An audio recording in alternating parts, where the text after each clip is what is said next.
नमस्कार, news media पर आपका स्वागत है।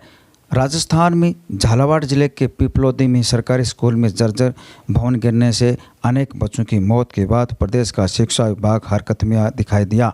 हादसे के बाद ही हर जिले में शिक्षा विभाग ने संस्था प्रधान को निर्देश दे दिए हैं कि बच्चों को खंडहर और जर्जर हालात में हुए भवनों में नहीं बिठाएं तथा जो भी कमरे बैठने योग्य नहीं हैं उनकी लिस्ट विभाग को भिजवाई जाए। न्यूज़ मीडिया ने हकीकत जानने के लिए धरातल पर पहुंचकर सरकारी स्कूलों के हाल जाने तो प्रशासन की घोर लापरवाही सामने आई। चिराना का महात्मा गांधी स्कूल जो 2021 में बालिका सेकेंडरी स्कूल संचालित था, उसमें प्रशासन गांव के संग अभियान में ग्रामीण और स्कूल की तरफ से 11 नवंबर 2021 में स्कूल भवन जर्जर होने तथा इनको ठीक करने का लिखित में लेटर दिया था। इस मामले में सार्वजनिक निर्माण विभाग के सहायक अभियंता ने स्कूल का निरीक्षण किया। 11 नवंबर 2021 के निरीक्षण में शिक्षा विभाग को जवाब में लिखा कि उक्त भवन जर्जर अवस्था में है तथा उपयोग में लेने योग्य नहीं है। उसके बाद से अब तक शिक्षा विभाग 4 साल बाद भी नींद से नहीं जागा। बावजूद बच्चों की पढ़ाई मौत के साए में करवाई जा रही है। ये कुदरत की ही मेहरबानी रही होगी कि कोई हादसा नहीं हुआ। महात्मा गांधी के प्रधानाचार्य ने 18 जुलाई 2025 को फिर मुख्य ब्लॉक शिक्षा अधिकारी ने पत्र लिखा कि भवन जर्जर अवस्था में है, सभी कक्ष अति जीर्ण हालत में हैं, विद्यार्थियों के बैठने के लिए जगह नहीं है, दूसरी कोई विकल्प व्यवस्था भी नहीं है, बच्चों की पढ़ाई बाधित हो रही है, कभी भी दुर्घटनाग्रस्त हो सकते हैं। अतः श्रीमान बारिश के मौसम को ध्यान में रखते हुए हमें दिशा निर्देश प्रदान करें। चिराना की इस महात्मा गांधी स्कूल में मात्र एक कमरा है, बाकी सब खंडहर घोषित किए हुए हैं। एक कमरे में 3-3, 4-4 क्लास लगाई जा रही हैं। बड़े बच्चे बारिश की बूंदों के बीच छत पर पढ़ाई कर रहे हैं। देश की तकदीर लिखने वाले बच्चे कैसे पढ़ाई कर रहे होंगे।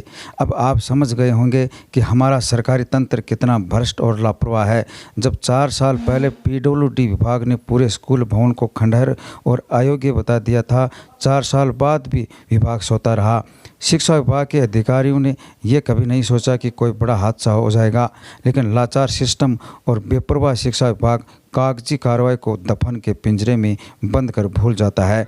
नवलगढ़ में करीब 2 दर्जन से अधिक स्कूलों के हालात ऐसे बने हैं जिसमें बारिश का पानी टपकता है, दीवारों पर दरारें आ रही हैं, छत पर घास उगी है, मतलब कभी भी हादसा हो सकता है।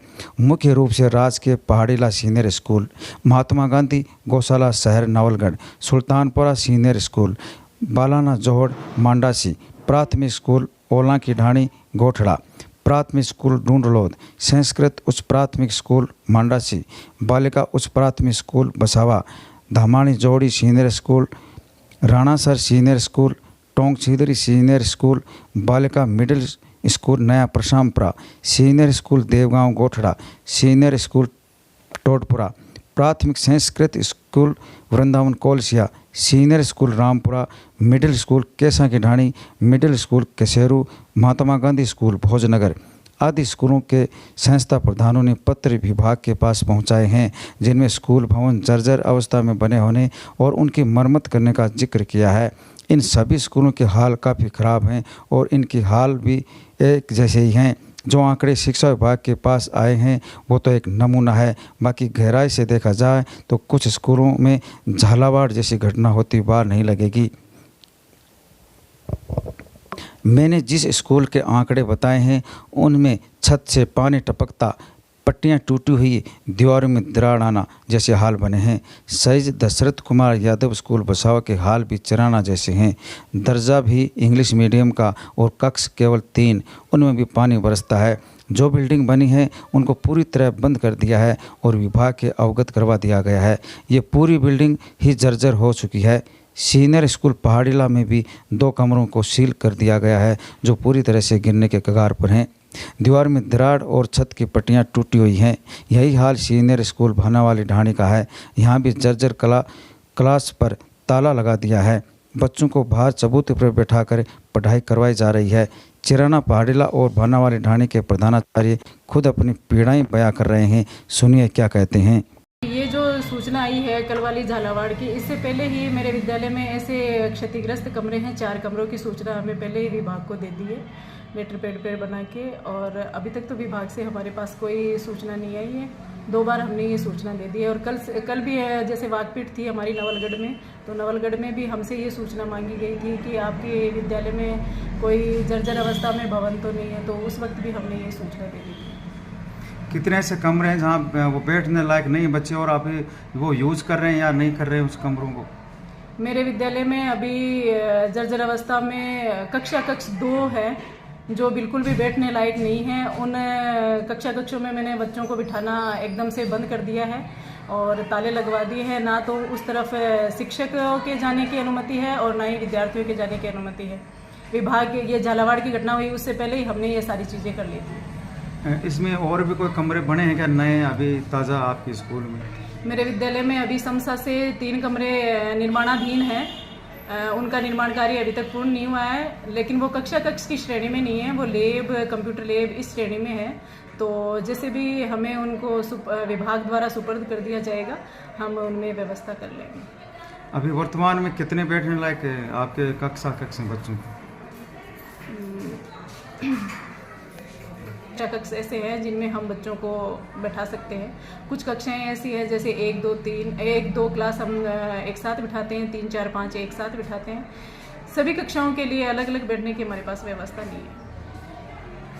तो ये कब तक हो सकता है? आपने डिपार्टमेंट को लिख के दे दिया कि हालात ऐसे? ये तो विभागीय कार्रवाई है, उसमें हम कुछ नहीं कह सकते। हमने विभाग को अवगत करवा दिया, लेकिन ये आगे की कार्रवाई है, उसमें क्या होगा क्या नहीं होगा उसमें पता नहीं। सर, मैंने 1 जुलाई 2025 को इस विद्यालय में ज्वाइन किया है।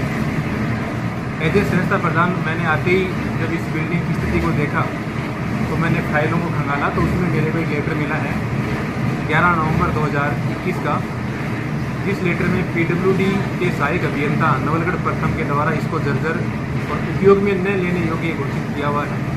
उसके तुरंत बाद हमने अपने विभाग को वैकल्पिक व्यवस्था के लिए पत्र लिखा। उसके बाद में 24 जुलाई को SMC SDMC की जॉइंट बैठक का आयोजन किया गया। उसमें वैकल्पिक व्यवस्था के लिए हमने विचार विमर्श किया, तो सभी इस बात पर सहमत हुए कि महात्मा गांधी चिराना की स्कूल को राजकीय उच्च माध्यमिक विद्यालय चिराना में शिफ्ट कर उस विद्यालय को 2 पारियों में चलाया जाने का एक विकल्प है। और उसके लिए मैंने आज ही श्रीमान CBO को पत्र लिखा है, PO को पत्र दिया है और साथ में उपखंड अधिकारी को भी मेल किया है और CDO साहब को भी इस पत्र की बनी एक प्रति मेल की है। हम प्रयास कर रहे हैं कि जल्दी से जल्दी इसकी वैकल्पिक व्यवस्था हो जाए। और इन अभी जगह नहीं, एक कक्ष में 4 कक्षाएं, बिल्कुल हमारे पास जगह नहीं है। एक कक्ष में छोटी क्लासेज में एक कमरे में 3 कक्षाएं बैठ रही हैं। हम प्रयास करके केवल हमारी जो 9th और 10th है उनको ही सेपरेट बैठा पा रहे हैं। यहाँ पर अभी बारिश का दौर जारी है, बारिश हो रही है, जो 1 2 कमरे हैं वो भी आपके सारे जर्जर हो चुके हैं। मैं मानता हूँ हमारे कमरे डैमेज हैं। अभी हाल ही में हादसा हुआ है, उसको देख के भी आप ऐसा लग रहा है कि स्कूल को ठीक से देखा जाए। हाँ बिल्कुल, मैं इस बात से सहमत हूँ और मैंने विभाग को लिखा है। आज शाम तक या कल तक विभाग का जवाब आने की उम्मीद करता हूँ कि हमारे ये विद्यालय एक बार जब तक स्थायी समाधान नहीं हो, इसकी वैकल्पिक व्यवस्था के रूप में महात्मा गांधी चिराना को राजकीय उच्च माध्यमिक विद्यालय चिराना में शिफ्ट कर संभव हो सके तो उसको 2 पारियों में चलाया जाए, ऐसा मैंने विभाग के पास प्रस्ताव भेजा है। तो स्कूल में पढ़ाई तो कैसे होगी? एक कमरे में 3 कक्षाएं, 4 कक्षाएं हो रही हैं, लेकिन क्या करें, अल्टरनेट नहीं मिल रहा है, कोई वैकल्पिक व्यवस्था। आपके दस्तावेज हैं वो रखने के लिए जगह नहीं, बुक्स रखने के लिए जगह नहीं है आपका। वो भी कक्ष की जो अलमारियाँ हैं उन्हीं में रखते हैं, क्योंकि हमारे यहाँ जगह का अभाव है। तो उसी कक्ष में बीच में हमने अलमारियाँ लगाकर डिवाइडेशन कर रखा है। अब कितने बच्चे पढ़ रहे हैं? 132 बच्चे इस समय यहाँ देर रहते हैं। झालावाड़ में जो हादसा हुआ उसके बाद कल हमारी वाकपीट भी थी, तो उसमें भी अधिकारियों ने हमें निर्देश दिए हैं कि जो भी जर्जर भवन है या ऐसी स्थिति है कि जहाँ बच्चे बैठना सुरक्षित नहीं है, तो उन कमरों में बच्चों को नहीं बैठाना है। और पहले भी हमने विभाग को अवगत करा दिया था कि हमारी जो स्कूल की बिल्डिंग है उसमें लगभग कमरों में पानी बरसात के समय टपकता रहता है और एक कमरा तो थोड़ा सा ज़्यादा है, तो उसमें हम बच्चे नहीं बैठा रहे हैं, उनको अलग ही बैठा रहे हैं, उस कमरे को रोक लगा रखा है। आपके स्कूल में कितने कमरे हैं? पानी तो सभी में टपक रहा है। सभी में टपक रहा है। 8 कमरे टोटल। वो सीनियर स्कूल है? हाँ, सीनियर स्कूल। तो सभी में पानी टपक रहा है? हाँ, सभी में लगभग सभी में टपक रहा है। तो क्या है अभी डिपार्टमेंट क्या कर रहा है इसकी रिपेयरिंग को लेकर? अभी कल भी CBO सर ने हमसे रिपोर्ट मांगी थी, तो हमने जो कमरों की स्थिति है उसके बारे में विभाग को अवगत करवा दिया है।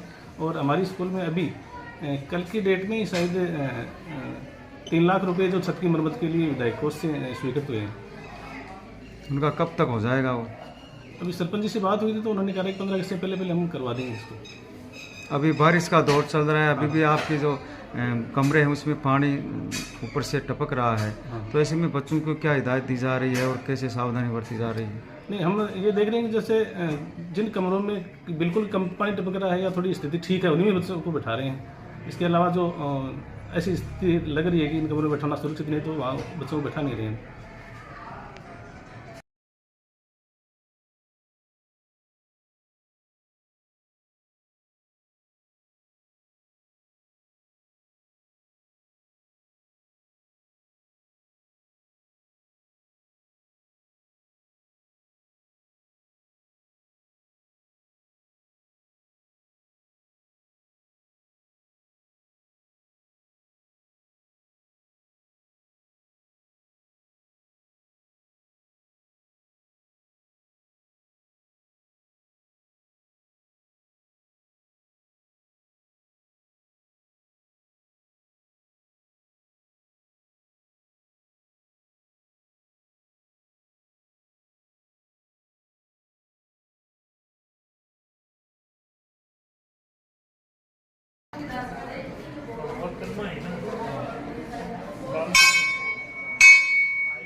वैज्ञानिक तरीके से है ना, पहले उस समस्या के बारे में पता लगाएंगे। तुम्हारा पेट तो कट नहीं सकता, अब आप इस आदमी को ही काट दो, इससे अच्छा तो क्या हो सकता है, क्योंकि पेट को तो आप काट नहीं सकते, आपके डिपार्टमेंट में आपके विभाग में मना कर। में रूम्स और ग्राउंड्स की कमी है बस, और तो सब स्टाफ है, स्टूडेंट सब पढ़ने के लिए सब है। नहीं, ऊपर छत पे क्यों बैठे हैं आप? अभी तो हम इसलिए बैठे क्योंकि नीचे रूम्स नहीं है, अभी काम चल रहा है और बाकी रूम का, और नीचे फिर आप ऊपर कैसे पढ़ाई कर रहे हैं छत पे? ऊपर सब जैसे रूम नहीं इसलिए कर रहे हैं, और टीचर आते हैं, हर पीरियड लेते हैं और दूसरी क्लास में जाके पढ़ाते हैं। नीचे जगह नहीं है इसलिए? हाँ, इसलिए। तो बारिश होती है तब क्या करें? बारिश होती है तब सर यहाँ पे बरामदे में टेबल वगैरह डाल के एडजस्टमेंट करते हैं।